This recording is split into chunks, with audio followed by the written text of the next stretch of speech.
Sunday morning, 8:50. Heading to our favorite Kilburn Park to go to the Royal Albert Hall.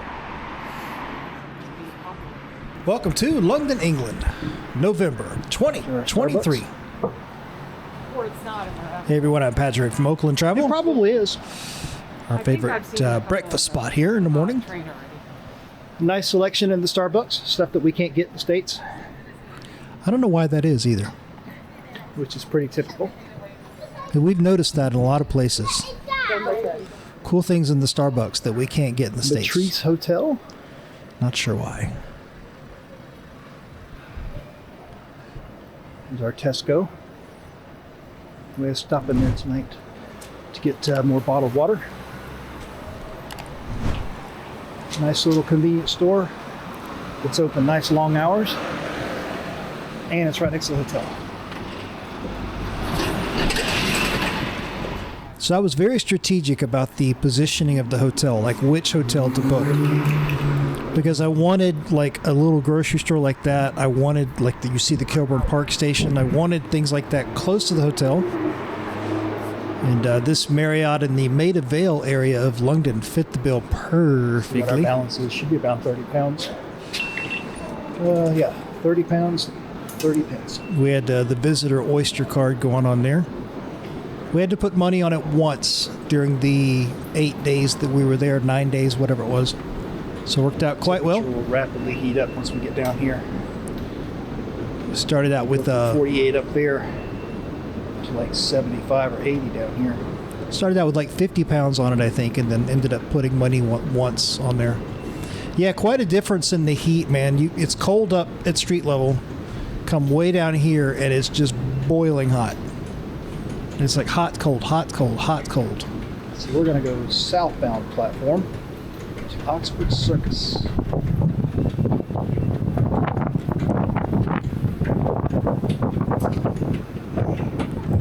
Of course, big change in wind pressure and all that down here, because as these trains come through, they bring all the wind with them, and so you get wind blowing through these tunnels.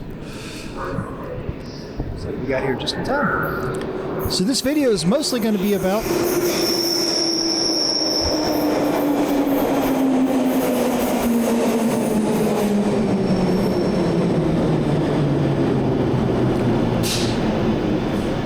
Victoria Station, headed to District Line. This video will mostly be about Royal Albert Hall. Big tour there. Then we go over to Tower Bridge later on.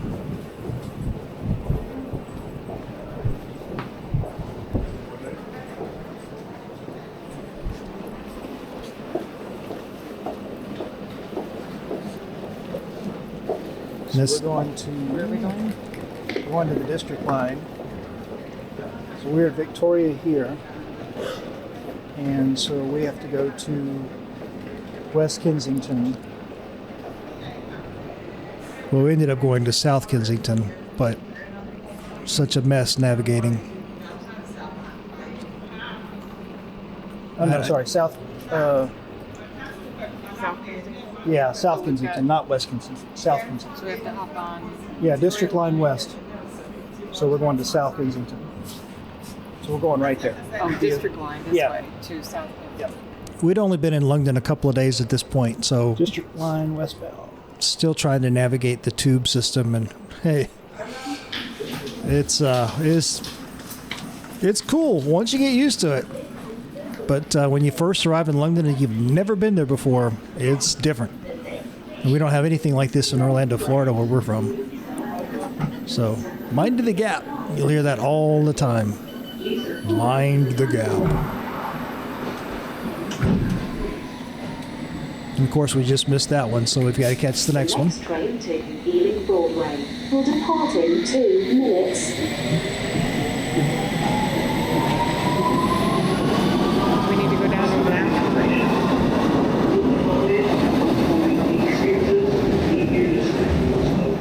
See, I'm not even sure if we're on the right platform right here.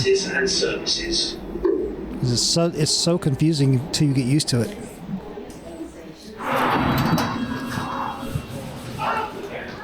All right, way out. This way. South Kensington, finally. First above ground station.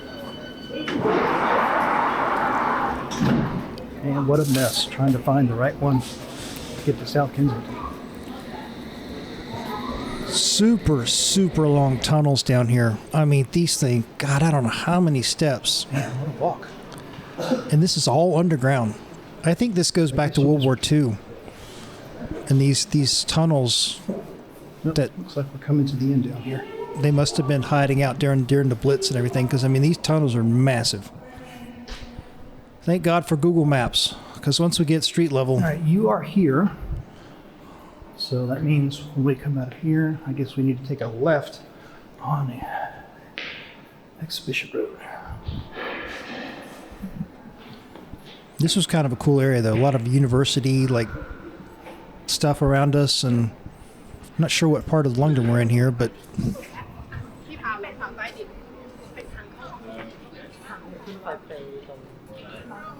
this is November, early November, so excellent weather. Royal Albert Hall, Kensington Gore. Although it's hard to tell which way the sign is pointing. We got really lucky on the weather, I guess. A little bit light on the signage up here. Pretty sure this is a very expensive area right here, Kensington Gore. because you're getting very close to Royal Albert Hall right up here at the top of the hill. A lot of expensive cars, and you can just kind of Albert tell. Ooh, can you imagine how expensive it would be to live here? Range Rovers, Jaguars. I mean, you kind of get the sense that you're in a nice, well-to-do neighborhood. Let's put it that way. Come around the corner, and there's the hall. Big and beautiful. So at this point, it's going to be a pretty extensive tour inside Royal Albert Hall, and that'll be a big chunk of this video here for June of 2025. Well, maybe that's not somebody we can ask. Box office is over here, so I guess we'll go this way. We do have some stairs to negotiate because we're going to see the auditorium from different levels. But if anybody needs the elevator or the lift, just let me know. Okay. Champagne bar. It's cooler up here.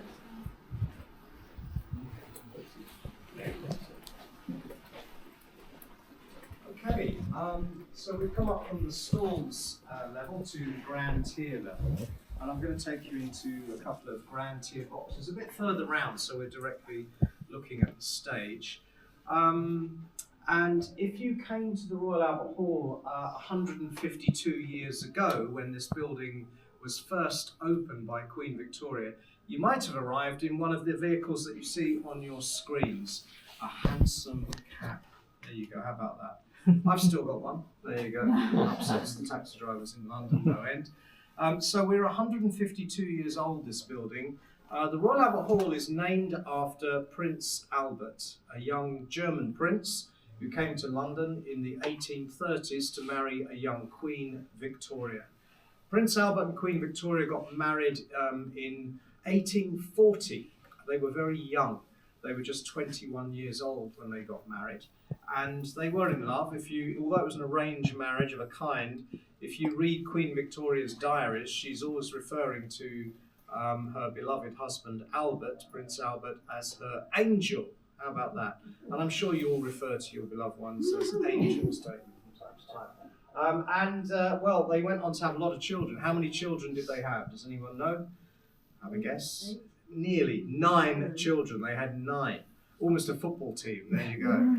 And when Prince Albert came to London as a very highly educated, sophisticated, ambitious, idealistic, some people might say, young man, he made a friend in the British government, a man called Henry Cole. They became firm friends. Henry Cole was a dynamic, energetic civil servant. And Henry Cole and Prince Albert came up with 3 big ideas. Now, the first big idea that they had was to stage in 1851 something called the Great Exhibition of the Works and Industries of All Nations, which was held in a building, a massive building called the Crystal Palace And on your devices, I'm going to show you an image of the Crystal Palace. It was built just over the road in Hyde Park. It was 3.5 times the size of St. Paul's Cathedral. By the way, if your devices look a little bit dark, just tap the screens a couple of times and the image will brighten. The Great Exhibition of 1851 was like the world's first World's Fair or Expo. Does that kind of make sense? There's another image of it there. It was huge, 3.5 times the size of St. Paul's Cathedral, covered 19 acres. And in terms of the number of visitors during the 6-month-long exhibition, there were 6 million visitors to the Great Exhibition, to that building. This is an interior view of the Crystal Palace. They came to see some of the world's latest scientific inventions and some of the world's fine arts from all over the world. 60 different countries exhibited, and some of those countries, of course, from the furthest flung parts of the British Empire, the Far East, India, Africa, and the British West Indies. It made a lot of money, the Great Exhibition, £186,000 clear profit, or £26 million in today's money. And with that money, that clear profit, Prince Albert and Henry Cole, they told the Royal Commission on the Great Exhibition, which was the organising body, to buy 86 acres of land in this area. And they wanted to, Prince Albert and Henry Cole had this vision of turning this part of London into a cultural and learning zone, arts and sciences. And that's why today, it's no coincidence, you may have noticed this morning, all of these museums and colleges and galleries all around the Royal Albert Hall. Victoria and Albert Museum, Science Museum, Natural History Museum. Have you had a look around this area? You'd have seen Imperial College of Science, Technology and Medicine, now one of the world's leading universities. And just next door to the Royal Albert Hall of Arts and Sciences, the Royal College of Music and the Royal College of Art. And this whole area is now called Albertopolis, after Prince Albert. How about that? It's a nice touch, isn't it? And their third big idea, Prince Albert and Henry Cole, was to build this place, a performance venue, so that people could come and enjoy arts and science, culture and music. But tragedy strikes. Before Prince Albert and Henry Cole can really get involved in this project, Prince Albert dies. It's 1861 and Prince Albert is just 42 years old. Very young man, the father of 9 children. And of course you can imagine, Queen Victoria devastated. She's lost the father of their 9 children and her beloved angel. So she tells Henry Cole, finish off this building, make sure Prince Albert's legacy is complete. And on the 29th of March, 1861, after a 4-year construction period, Queen Victoria comes here with Henry Cole, Prince Albert's friend, to open this building. The 29th of March, 1871, 152 years ago. The building hasn't changed fundamentally since then. Let's go and have a look inside. Any questions about all of that? The Crystal Palace. 1851. Yeah. We've had the Proms Festival here recently over the summer. The largest and longest running festival of classical music. This year we had 71 consecutive nightly concerts. Each day some of the world's most famous orchestras, conductors and soloists coming in here to perform some of the greatest classical music ever composed. But we're not just about rock and pop music. We've had all kinds of different events here, which I'll give you a sense of when we go inside. This young lady here is called Marin Alsop. She is a very famous conductor from the United States. She became, this is a photograph of her in 2014, when she became the first woman to conduct a full orchestra here at the Royal Albert Hall. She came on stage that day and she said to the audience, after taking a bow, she said, why has it taken so long for a woman to conduct? It's 2014, quite right. She nearly missed the concert. I want you to look at that photograph very carefully, because if she broke her right wrist in the build-up to that concert. It's heavily strapped to her right wrist and she's holding the conductor's baton very gingerly. But this year, on September the 8th of this year, Marin Alsop conducted the orchestra for the last night of the proms, which is a very famous, joyful, raucous celebration of classical music. We had 6,000 people in the auditorium and millions watching live on television throughout the world, watching Marin conducting. Now, when you go in here, take your seats, make yourselves at home, take some photographs. There isn't any crew on stage or anybody setting up, so we've got the whole Royal Albert Hall to ourselves. How about that? The only thing I would say is mind the steps when you take your seats. Okay, if you can't mind the steps, just mind your language as you fall over. There you go. If you want to say wow, amazing, or is that it? Either or, anyone you want to go in. There, those two. Here we go. 20 or 21. In you go.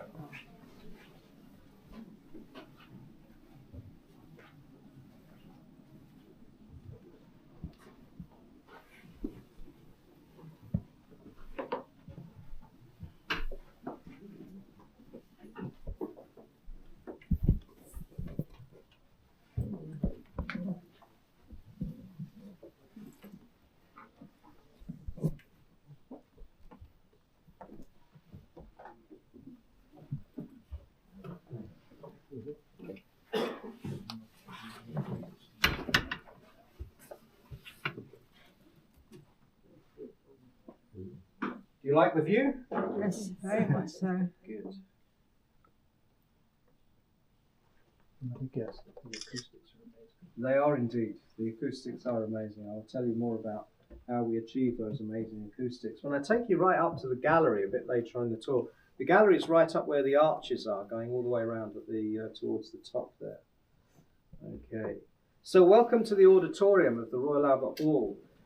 We're set up with, as you can see it now, we are set up as an all-seater auditorium with 5,272 seats. That's our all-seater capacity. But when we have the proms concerts, for example, we take out those seats in the arena floor down there, and people stand, they pay. Now the proms were set up by Henry Wood, a very famous conductor, in 1895, and he had this sort of crazy idea that classical music should be available to everybody, whether you were rich or poor. So you could pick up a ticket for the Proms Festival in the 1890s for just £1 or 5 pence in today's money. Now for this year's Proms, we weren't selling tickets on the day of the evening concerts for £1, but we were selling them for £8. And those £8 seats would put you, as you can see on your devices now, if you have a look, right up against the stage, if you so wish, standing in the arena floor. So our capacity for when we have a part seated and part standing audience is up to 6,000 people. There you go. Have a seat. You don't have to stand. Make yourselves comfortable. There you go. And just to show you what's at the far end behind the stage there, you see all that wood panelling there? Well, that's the organ, the Royal Albert Hall's 152-year-old Henry Willis organ, named after Henry Willis, who was the kind of Victorian pioneer of creating such organs. Now the organ, I'm going to run a very short little film on your devices which shows you the inside of the organ. The organ room where the organist sits is right in the middle of that wood panelling. The organist sits at 4 keyboards playing foot pedals and adjusting the stops, the vertical columns of valves either side of the keyboards to open and close them so the volume of the organ changes. And then we actually have 9,999 sound pipes arrayed in that organ. We can see some of them, including the taller ones, sound pipes that go all the way up to the gallery level. But most of those sound pipes are in the 3 arches that you see. Some of them are very small. The organ has a fantastic dynamic range from deep bass notes, which vibrate through your body, even when you're sat here, played at full volume, and almost inaudible, delicate, high-pitched, light notes coming out of the smaller sound pipes. And in those arches, that's where Albert used to live. Now, I'm not talking about Prince Albert, I'm talking about Albert the black and white cat, who lived here in the 1920s doing a job as a mouser. Of course, when the organ started playing, he would scoot because it scared the life out of him. We recommend you go onto TikTok or Royal Albert Hall's website, look up Anna Lapwood. Anna Lapwood is an associate musician of the Royal Albert Hall, but she's globally famous as one of the world's leading organ performers and composers. She's most famous for playing this organ here. She comes here at 2, 3 in the morning to practice because that's the only time in a 24-hour Royal Albert Hall cycle that she's not going to be disturbed by crew, cast, and by visitors like us. The Henry Willis organ at the Royal Albert Hall. So when would the organ be played? The organ is played. We have special concerts for the organ. We had a concert which marked the 150 years of the organ. And it's played for various classical pieces that would be where organ is, part of the actual composition. For things like Handel's Messiah, when we have the choir seats to the right and left of the organ, those seats facing us are the choir seats. They are used for audiences, but we have those for choirs as well. We had Carmina Burana here performed as well. Oh, man. So we had 400 people singing across 5 choirs arrayed on those seats and on that stage. I can only imagine what that sounds like. This is an amazingly adaptable auditorium. This stage itself, now the other day, just to give you an idea of how this place looked, just a couple of nights ago, I'm going to show you how we looked because we had an event here which we occasionally have from time to time. We show films here. So this is how we looked for the Star Wars, The Empire Strikes Back. Okay, a huge screen which blots out that organ. We showed Jurassic World the other day. And also, the other day we showed, 2 nights ago, we showed Harry Potter, The Deathly Hallows. There you go. Any Harry Potter fans amongst you? There you go. 5,000 people watching the film. But if you look very closely, this is Lord of the Rings. You can see the orchestra on stage. This is the Royal Philharmonic Orchestra. Now, what we do with films, we strip out the music digitally, and the Royal Philharmonic Orchestra plays the musical soundtrack live on stage. We did James Bond here, Skyfall, Spectre, and Casino Royale. That was 3 showings on consecutive nights last autumn. We've got Home Alone coming up again this Christmas. That very Christmassy film with Macaulay Culkin, and the orchestra will be playing John Williams' score. So very intense way of watching a film, very popular here at the Royal Albert Hall. Were you here when they did Carmina Burana? I heard some of the rehearsals, yes. Incredible. I can imagine what that sounds like in here. Amazing.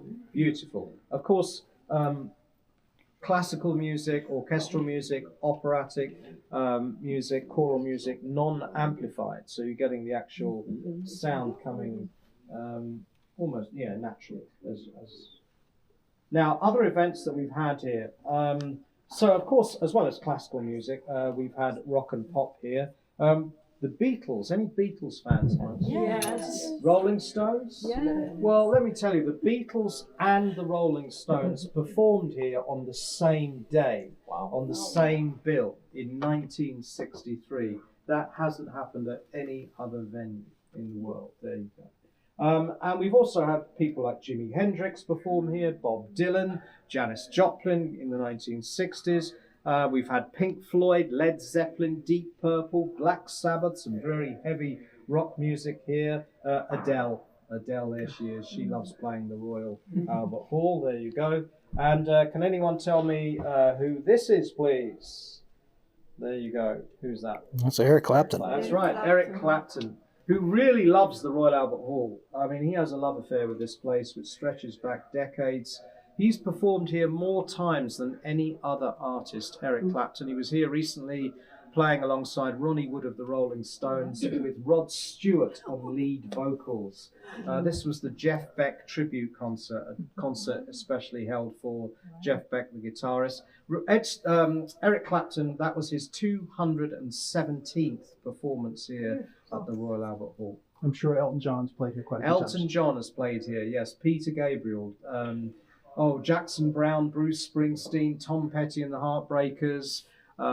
We've had Ella Fitzgerald, Oscar Peterson, Count Basie, Duke Ellington, Dame Shirley Bassey. I could go on and on. Frank Sinatra, Liza Minnelli, Sammy Davis Jr., Dean Martin. There we go. So rock and pop. We had Diana Ross here the other day. She's 79 years old. She performed 2 concerts here. Okay. Not just music though. Anyone for sports? Anyone here boxing fans here? The Royal Albert Hall is very famous for boxing, a long history that goes all the way back to Randolph Turpin. Frank Bruno and Lennox Lewis have fought world heavyweight title fights here, and Muhammad Ali has fought here twice as well. There you go. What about tennis? For the boxing, do they do that in the center? Right in the centre, yes. Yep. As you can see on the device there. Now, tennis.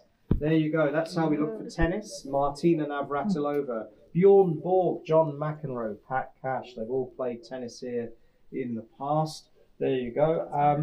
We had sumo wrestling here. We're the only venue outside of Japan to have staged sumo wrestling. We had to strengthen the bathrooms and the locker rooms for these hefty sumo athletes. We even had a marathon here in 1909, the year after the London Olympics, 524 laps of the auditorium.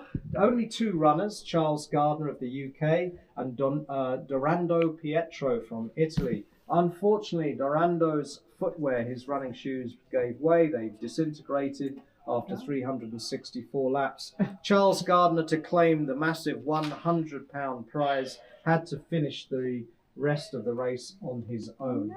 Not our most successful event, we have to say. We haven't had a marathon since. This is an interesting one. Chess boxing, how about that? So 2 boxers, the bell goes, they bash 9 bells out of each other, and then the bell goes for the end of that round. They play chess for 3 minutes.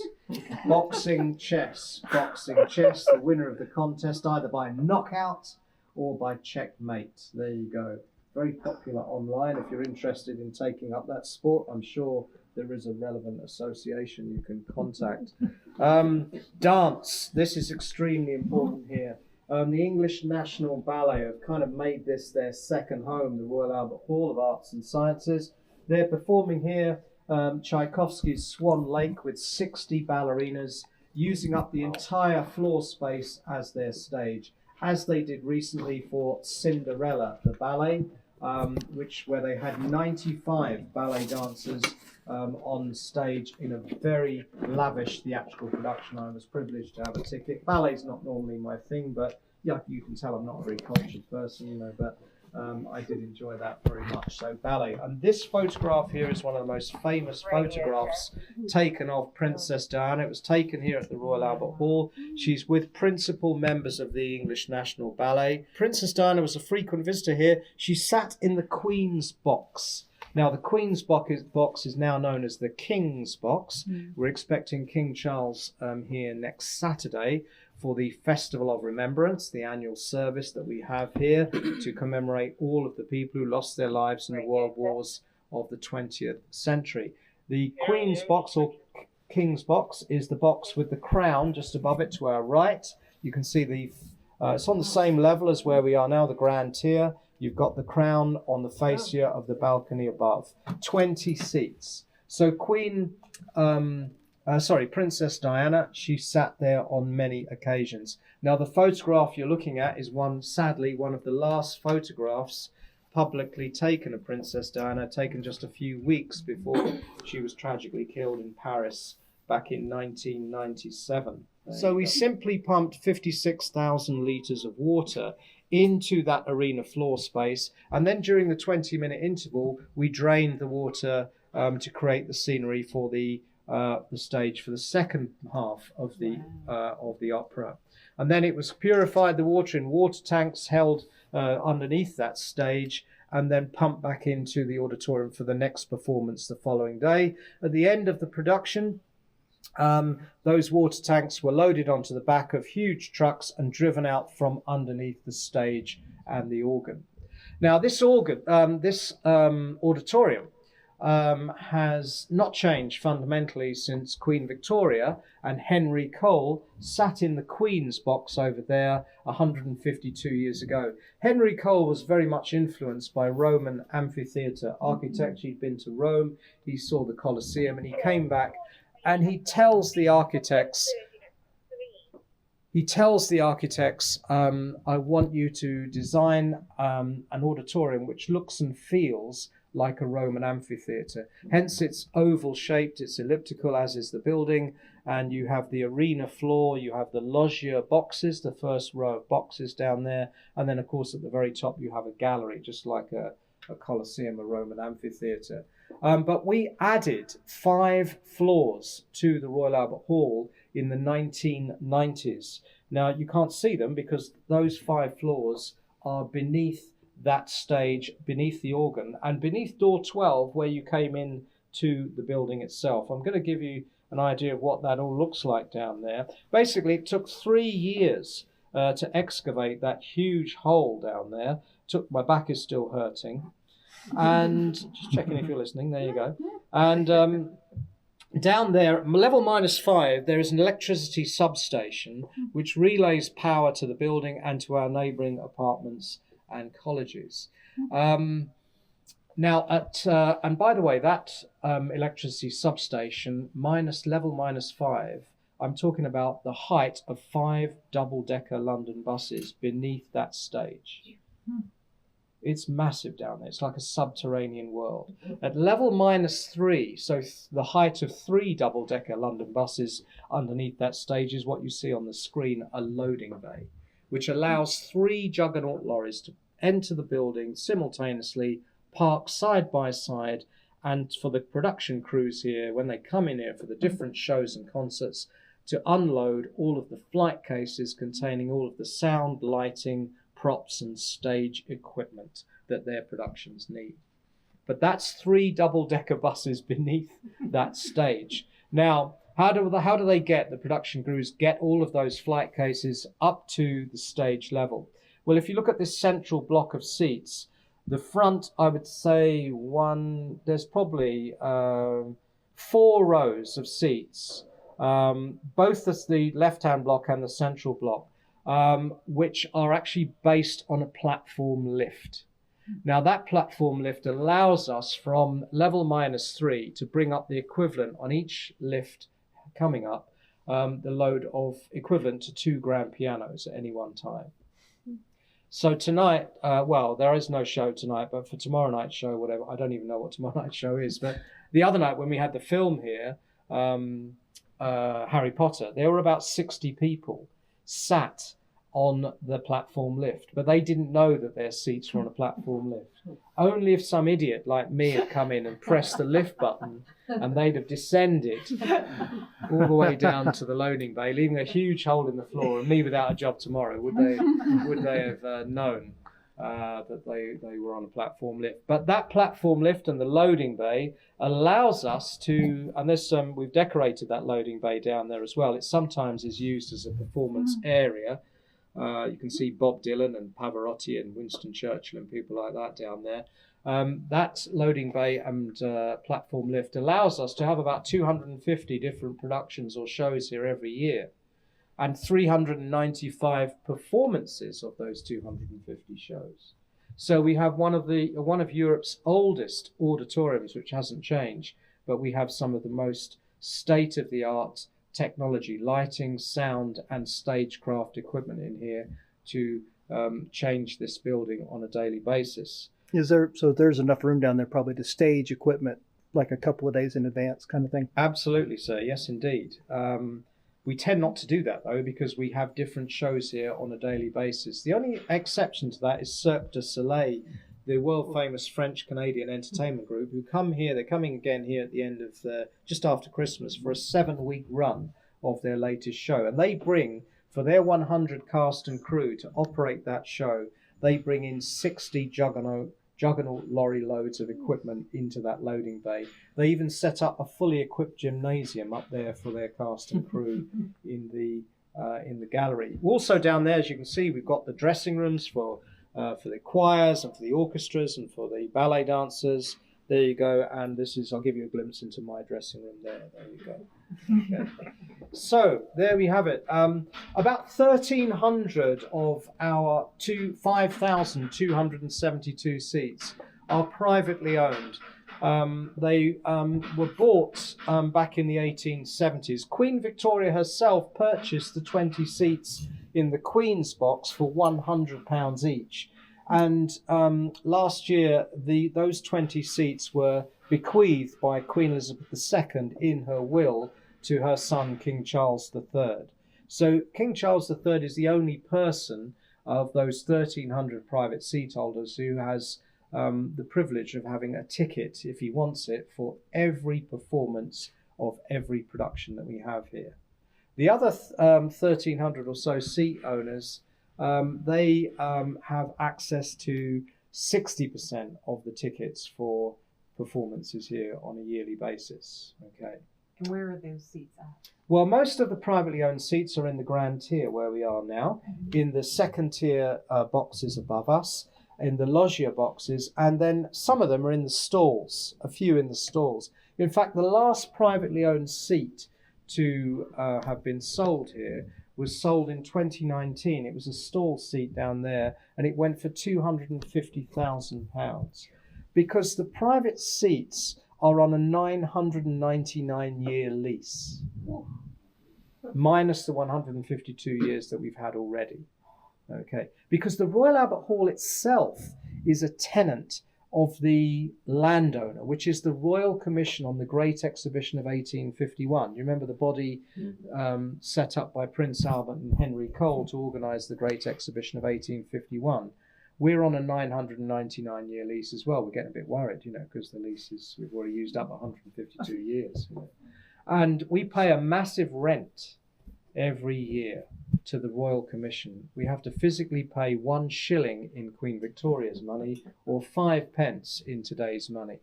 So if you see a 5 pence coin in Hyde Park, just come back and bring it to us. You paid our rent. Thank you very much. The ones that own the seats, do they have like rights of refusal or something on the shows? Yeah. So this is why it's important for us to know that there are 1,300 privately owned seats, is because sometimes the private seat owners, even on the day of a performance, they might inform us or tell the box office here at the hall that they're not coming to tonight's show. So there's a ticket available. They return their ticket for sale to the general public at the box office. And so a £150 seat for Diana Ross here, ticket, for example, might be discounted at the request of the seat owner. It's up to them to decide the price. They might discount it to £75. So it's all, if you think, Rick Astley or Beyonce or Sam Smith, whoever it is, Rihanna, they're coming to I've only just found out today, it's going to be sold out. But never assume that. Always check with the box office, because you never know. You might be lucky. Bit of a tip for you. There you go. Any questions? Welcome, Your Highnesses, Your Majesties, Kings and Queens, Princes and Princesses. Imagine. Right.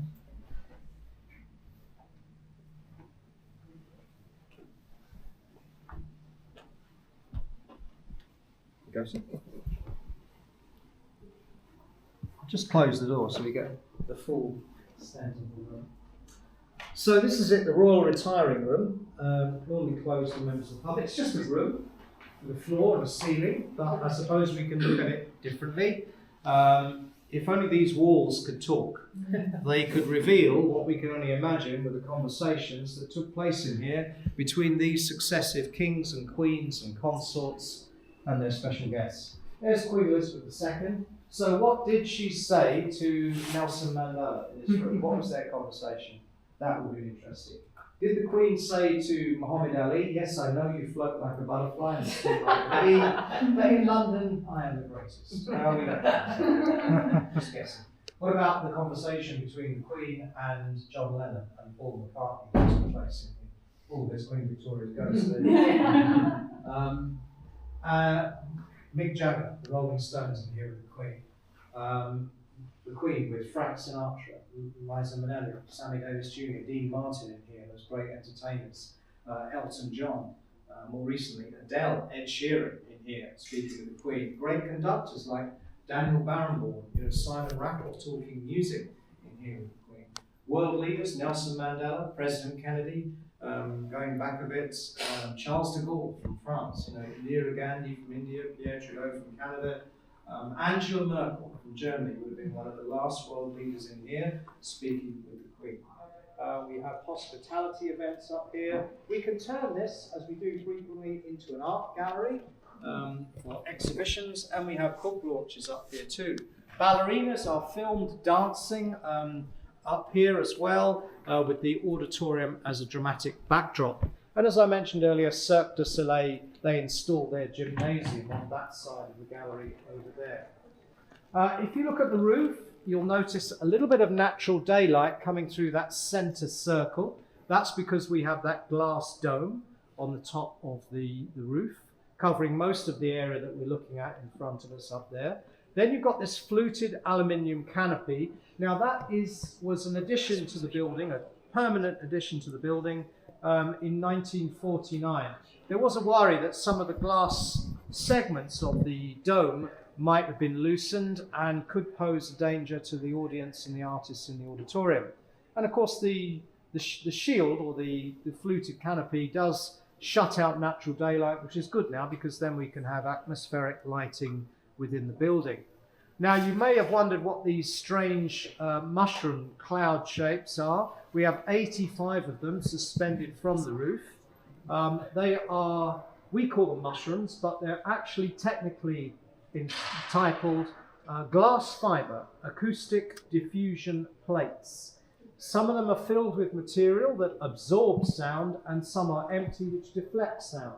So you get that balanced sound acoustics within the auditorium. They were first installed in 1968 by BBC sound engineers experimenting with a pioneering form of acoustics. And the experiment worked, but now their position and level is controlled by a sophisticated software program, as most things are these days. There you go. But they do add something both to the acoustics, the sound, and also to the look and feel of the Royal Albert Hall. There you go. When they were first installed, BBC News reported to the world that the Royal Albert Hall had been invaded by a squadron of UFOs, or flying saucers. There you go. Around the glass dome up there, we have a walkway for our roof maintenance crews, and on that walkway we keep bees in beehives, and we harvest their honey for sale as Royal Albert Hall honey in the gift shop.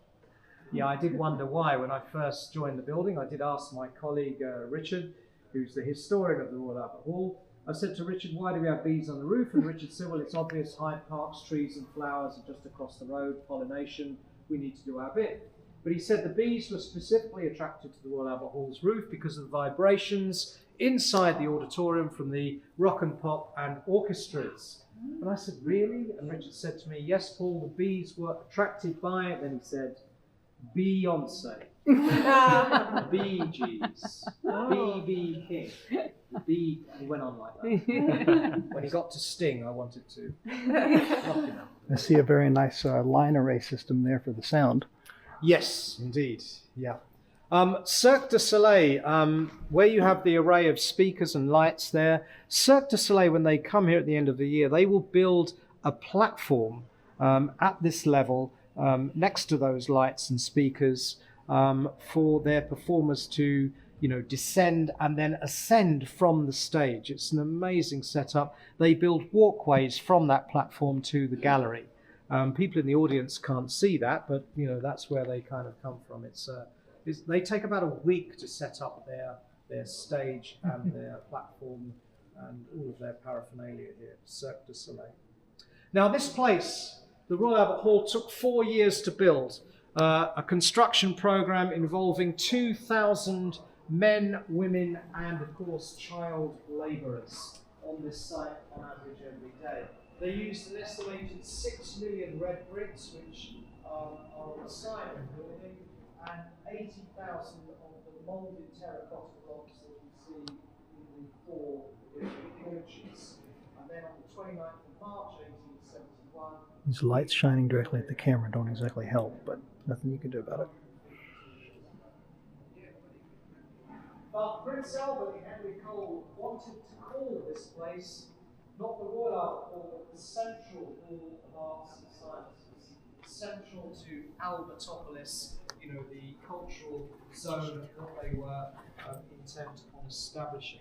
There you go. But somebody changed the name. There you go. I wonder who that was. Who do you think changed the name? Queen Victoria. Good guess. Well done. Yes. And I'm going to tell you what she did. That's our last part of the tour. If you'd like to follow me this way. Thank you very much. Royal Albert Hall, 11:46 a.m. Just finished our tour. Inside.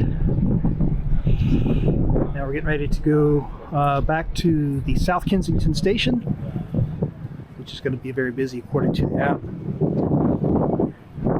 And then we're going to go to the Tower of London and see if we can see what's from there. Yeah, it says, it does. It says, well, Upminster's at the end of the line, so it's going the direction we want. Yes, get on.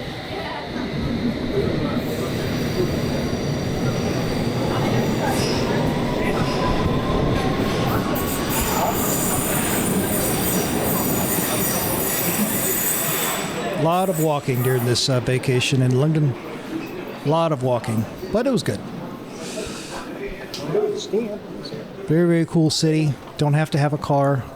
Easy to get around with the tube system, as you can see. All you gotta do is get your Oyster card and put some pounds on there, and you are good to go. So many things to see in London and just not enough time, as is usually the case. And this area we're going to right here is definitely part of that. We wanted to go inside the Tower of London and all that. There just wasn't enough time to do it.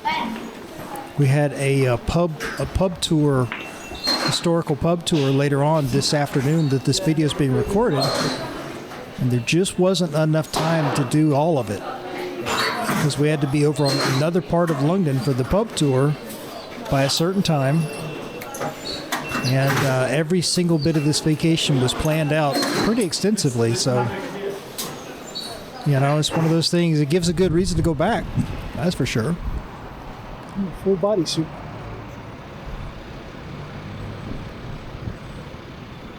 Look both ways. See that a lot in London too, and Look they mean both it. ways. Because you got to be careful. Yeah, see? Tower Bridge. This is as close as we would get. Like I said, we wanted to go inside. There just wasn't enough time to really do it properly, so we didn't even try. The tower. Remember the different bridges. This is the Tower Bridge.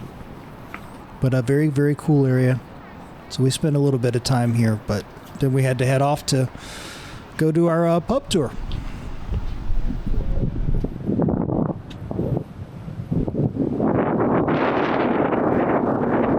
Yeah, this thing is monstrous. It's like a whole city in there. Yeah. That's why I was saying, like, I wasn't really sure what to call it other than basically a castle, even though they don't really call it a castle. That is what it looks like.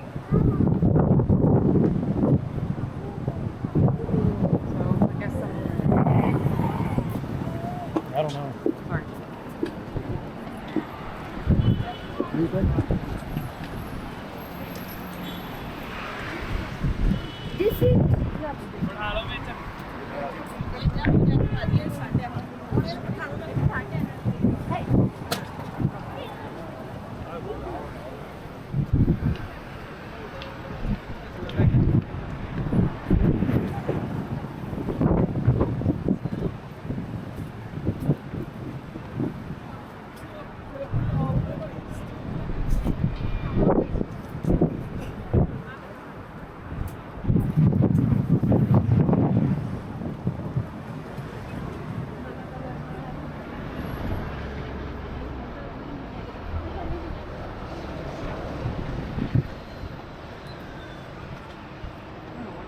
Tower Bridge House. Probably like corporate, you know.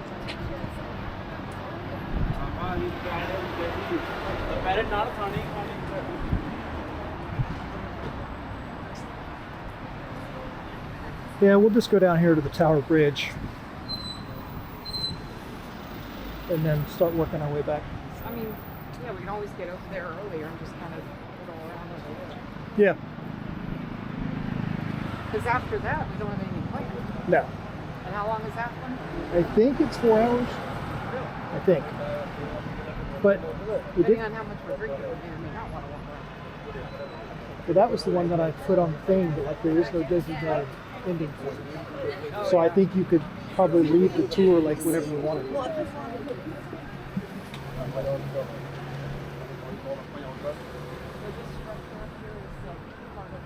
Yeah, this is the Tower Bridge.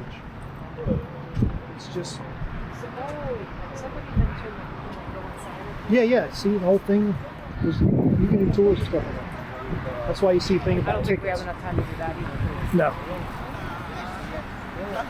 That's why you see tickets and entrance. Because you can go up one of the columns here at the front or go inside.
Yeah, see, explore inside Tower Bridge.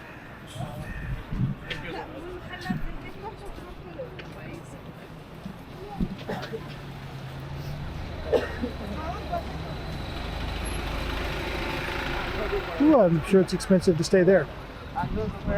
Hotels, the tower.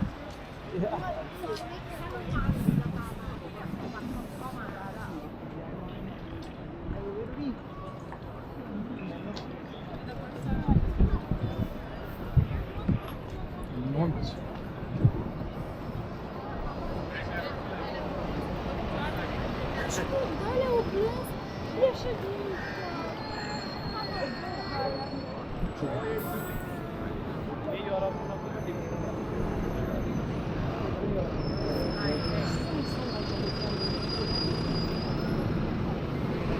Yeah.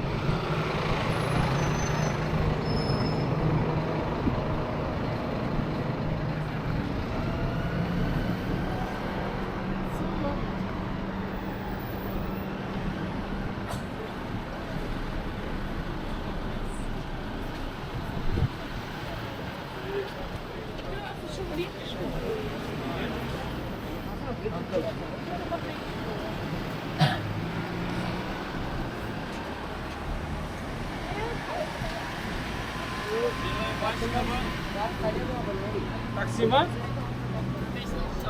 I was like, are you okay? And then he kept.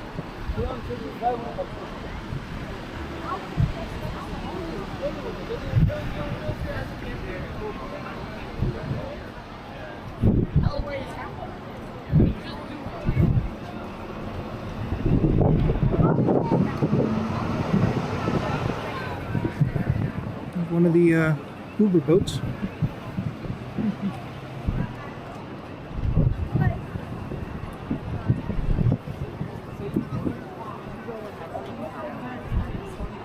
Yeah. Yeah, I think the entrance is farther down.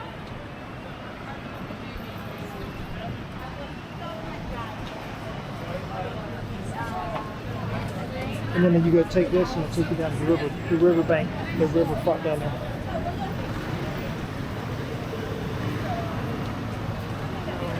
Are we turning around here? Yeah, let's turn around. Takes you to what? That takes you down to like walking along the river, Oh, down that way. there's like no signals. Let me go see what these signs are.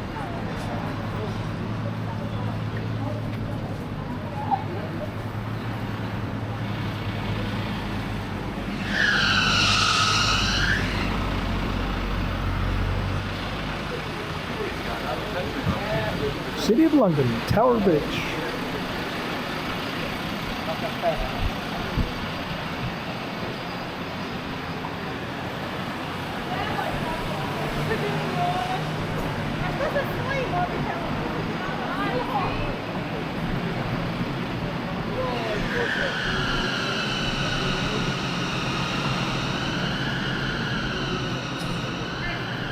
Somebody needs to take a look at that.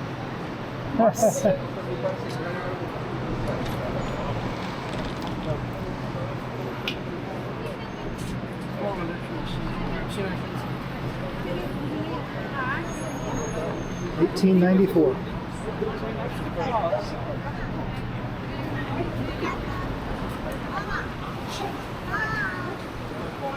Did you get that one? Huh? Did you get that one? Yeah. All right, this one.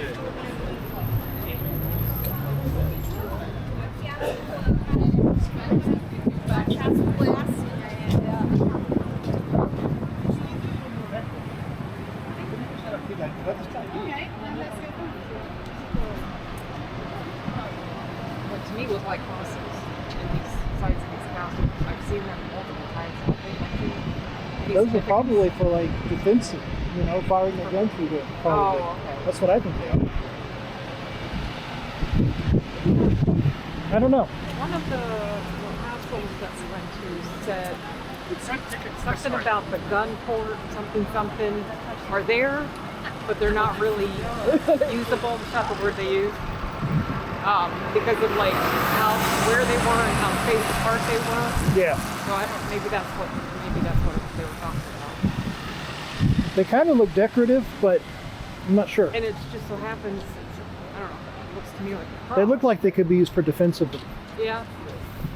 it. All right, so I guess we'll go ahead and head over that way. Huh? We'll go over and head over there where the Yeah. tour starts.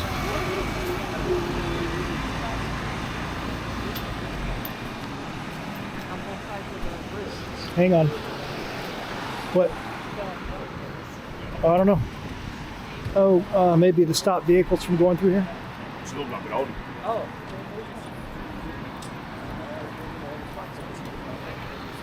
Try to keep it pedestrian only. Maybe. Kind of like they put a mark. Yeah, that's what I think it is.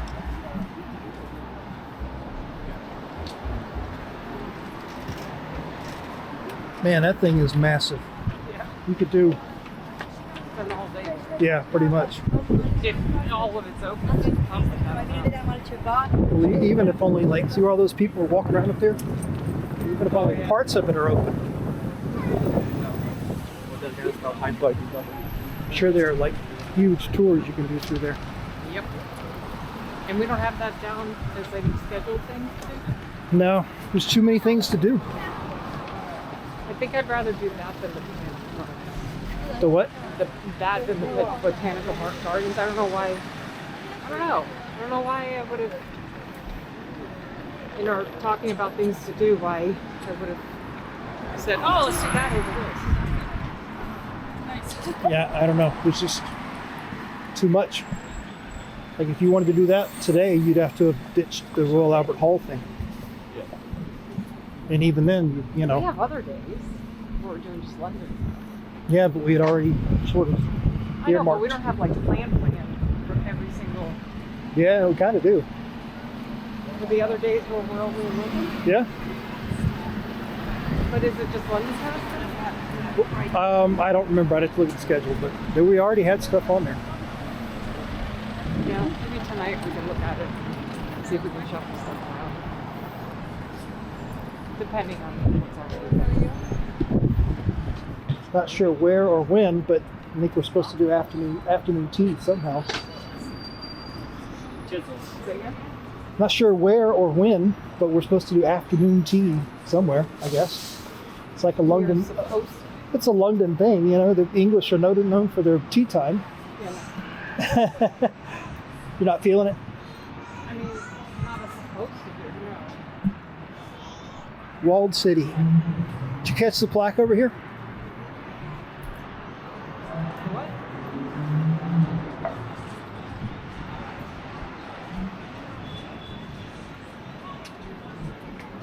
We are right there.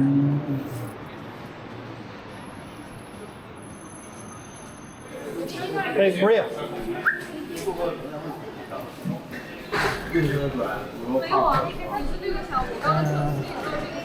This platform. So we have to go. Are you second guessing now? No, I'm just double checking that I know where we are. We took westbound coming in, Yeah, but this doesn't look right. and we need to go to, what is it called? Mansion Hill. No, that's why I'm saying it doesn't look right. Mansion House. So it's 1 and 2 westbound. Not east. Yeah? Yeah, I guess it is westbound. Yeah. Westbound. Okay. Yeah, it is westbound. So this is only the first half of this day, and so in July of 2025, sort of part 2 of this very busy day for us in London. November 2023 was when the video was recorded, and the Royal Albert Hall was the big chunk of this video. And so in the next video, it's going to be all about the pub tour. And this is the second half of this day right here. And so be on the lookout for that. That'll be in the July of 2025 experiences video from London, England.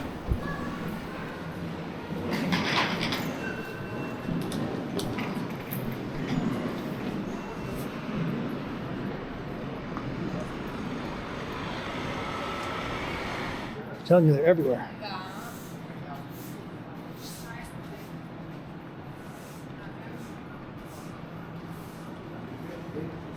We're still trying to navigate our way to the starting point of this tour. Trying to use a handy dandy Google Maps here.